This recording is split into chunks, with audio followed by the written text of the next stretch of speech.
They do have a timeout. Decide not to use it. Curry, way downtown. Bang! Bang! Oh, what a shot from Curry! All right, guys, I kind of have a different idea on what I'm going to be doing in the future. Maybe one thing I can do is just make a Mason Dodd YouTube channel where I'll go through and answer some of your personal questions. Maybe I'll make some vlogs or do anything like that, just in case y'all are interested in some more content coming from me that's not particularly fantasy basketball, fantasy football, or anything fantasy sports. But don't worry, I'm not going to upload any of those videos on this channel. Here, I'm going to keep it strictly fantasy basketball to not annoy anybody who does not care about me, and that is completely fine. But for our first video, I'm probably going to be looking for questions that I can go through and just answer. So if you have any random personal questions, go down to the comment section, let me hear them, and then I'll definitely inform y'all where you can find the channel where that video is going to be uploaded. Just maybe this is something fun we can do. Maybe I won't run with it, but we'll see what happens. And before we get into this, I'll say real quick, the reason I am making this video is because in the last video, y'all left a comment saying, hey, I need a waiver wire video. I need to see some ad drops. So I was like, all right, y'all spoke. I am listening. Let's bring that. Just go down there, drop a like, subscribe to the channel if y'all have not already, and let's get into this. So the first player I'm going to start it off with is actually going to be Naz Reid, and we are going to start it off with some drops. And the reason that I think we need to be looking to put Naz Reid on the chopping block is because Karl-Anthony Towns is coming back. Obviously, this is not going to be a surprise for anyone. While you have definitely seen a good amount of production from Naz, and you can hold him until Karl-Anthony Towns has the official negative COVID test. By the time that happens, I mean, his value is going to fall to completely nothing. Obviously, Karl-Anthony Towns is going to come in and he is going to see a ridiculous amount of usage in the rotation. He's going to have the minutes, he's going to have the production, and we know he's a completely different caliber of a player than Naz Reid. So although you've been getting a ton of production, over the last 6 games, he's had over 25 minutes in the rotation every single game. That type of consistency, that type of usage in the rotation is just going to plummet. He's going to be going back down to under 20 minutes a game, and he's not going to be someone that can come anywhere close to our starting lineups with Karl-Anthony Towns good to go. And it would be a little bit different if Karl-Anthony Towns was coming back from an ankle sprain or if he was still dealing with the wrist injury. But by all accounts, it shows that all of those bodily injuries that Karl-Anthony Towns was dealing with are 100% over, that he should be 100% good when he comes back. The only thing that we have to worry about is him passing those COVID tests. This is very similar to playing fantasy football with a player that is coming back from a concussion. I mean, we're not worried about Karl-Anthony Towns being on a minute limit when he comes back, just because we don't have to worry about a re-injury occurring, because this is not something like the ankle sprain. I mean, COVID, I doubt he gets it again. So Naz Reid is someone that I am going to be willing to just drop off our roster. All right, so now our next drop that we're going to talk about is going to be with Thaddeus Young. And with Thaddeus Young, I mean, lately he's been providing a ton of value for everybody who plays in a roto league, everybody who plays in a league that is based by categories. And he's been doing this because we know the percentages are through the roof. I mean, Thaddeus Young has been coming in and consistently being a highly efficient player, but Otto Porter is coming back. We know Otto Porter is going to cut a good amount into Thaddeus Young's minutes just because of the way they're distributed between the rotation. And obviously with Thaddeus Young, he's not going to be a player giving you any threes. He's only giving you 5 rebounds, 3.5 assists as is. So adding another player into this rotation is just going to drop him down where the volume is going to be so low that there's no real upside and no real floor with a player like Thaddeus. So I'll be willing to move on from him. All right, so now let's get to the exciting part of the video. Let's get to the guys that we should be looking to add. And our first player is going to be Jeremy Lamb.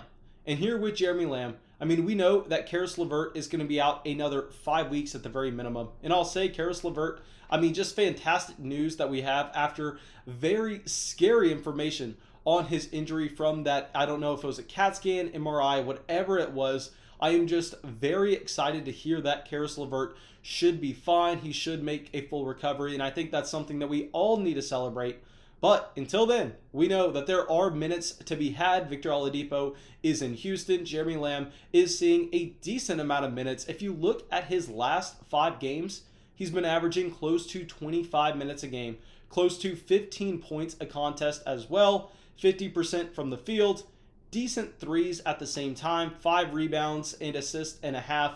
So with Jeremy Lamb, I mean, just a very consistent producer that should have that role on lock in his rotation, because without Victor Oladipo, without Karis LeVert, I mean, there are just minutes to be had here, and Jeremy Lamb is playing very well if you are looking for that depth piece. We know with how crazy this season is, with COVID, with all these players missing due to just protocols and contact tracing, a player like Jeremy Lamb, who's going to be getting those 25 minutes a game, is actually very valuable if he's not killing you in any single category, regardless of if this is a points league or a category league.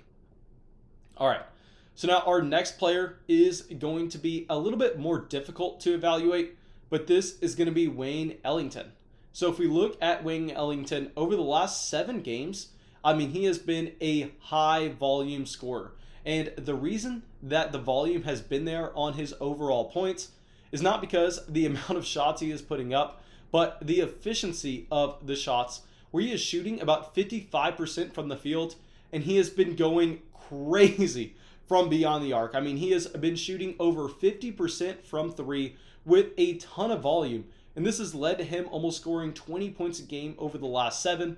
But the reason that I'm having a harder time just solidifying him as a guy that you need to prioritize adding is because he's really giving you nothing else on the court. I mean, outside of threes, outside of the efficiency of the shots going in, I mean, you look at his rebounding, he's only giving you 2 rebounds. You look at his assist, he's only giving you 1 assist.